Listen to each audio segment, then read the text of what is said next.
Hello friends, स्वागत है आपका हमारे YouTube channel MP sky academy में। आज के इस वीडियो में हम इस प्रश्न का उत्तर जानेंगे।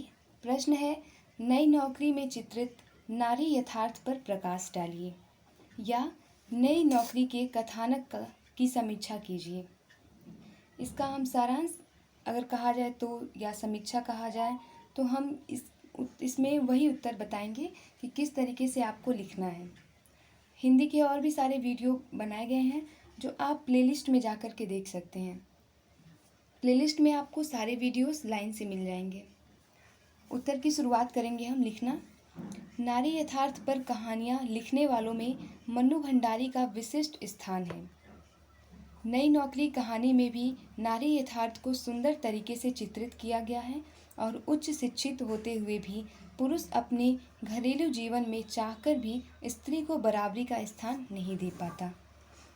इसके बारे में अब हम जानेंगे इस कहानी में क्या बताया गया है। इस सारांश को आप कैसे लिख सकते हैं और नारी यथार्थ की जो पर प्रकाश डालने के लिए कहा गया है वो हम इसमें विस्तार से बताएंगे। नेक्स्ट आप को लिखना है, कहानी का नायक कुंदन उच्च शिक्षित सहृदय नवयुवक है। जब कुंदन की नई नौकरी लगती है उसके मिलने वालों का दायरा काफ़ी बढ़ जाता है। तो जब नई नौकरी लगती है कुंदन की तो उससे मिलने के लिए जो भी मिलने वालों का जो दायरा है वो बढ़ जाता है। अब उसके दूसरी विदेशी कंपनियों के बड़े बड़े अफसरों की एंटरटेनमेंट के लिए भी समय देना पड़ता है। उन्हें प्रायः घर पर दावत देनी पड़ती है।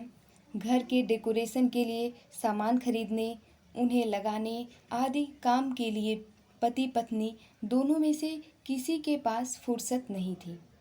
कुंदन की पत्नी रमा एक कॉलेज में पिछले 10.5 वर्षों से प्राचीन इतिहास की लेक्चरर है और थीसिस लिखने की तैयारी कर रही है। कुंदन और रमा को एक बेटा भी है। इन दोनों का एक बेटा भी है, उसका नाम है बंटी। तो आपको ध्यान रखना है, इसमें कुंदन है, उनकी पत्नी रमा है, इनका बेटा जो है बंटी है। अभी छोटे दर्जे पे पढ़ रहा है। ऐसे में कुंदन की नौकरी के कारण रमा को 1 मिनट का भी समय लिखने पढ़ने के लिए नहीं मिल पाता। थीसिस का काम भी रुका हुआ है। वह बंटी को पढ़ाने का समय भी नहीं निकाल पाती। अंततः वह कॉलेज की नौकरी से इस्तीफा दे देती है। उसका जीवन केवल एक गृहिणी का जीवन बनकर रह जाता है। इस बात को लेकर वह दुखी हो जाया करती है। कुंदन से कहती है तो वह जवाब देता है कि तुम पार्टी में कैसे थक जाती हो, गाड़ी में जाती हो, खाना पीना हंसी मजाक इसमें भी कहाँ थका जाता है, और उसे बताने का प्रयास करता है कि वह जल्दी ही तरक्की की सीढ़ियाँ चढ़ने वाला है। रमा उससे अधिक उत्साह नहीं दिखा पाती। कुंदन ने ही उसे नौकरी छोड़ने के लिए प्रोत्साहित किया था और कहा, तुम्हें एकदम बोरियत नहीं होगी। दिन रात तुम्हें डिनर पार्टी डांस क्लास से तुम्हें फुर्सत कहाँ होगी। कितनी हैप्पी लाइफ होगी। तुम्हारी बंटी को पढ़ाने का भी समय मिलेगा। इस प्रकार मन्नू भंडारी यह देखना चाहती हैं कि पुरुष स्त्री की निजता एवं अधिकारों का किस प्रकार हनन करते हैं।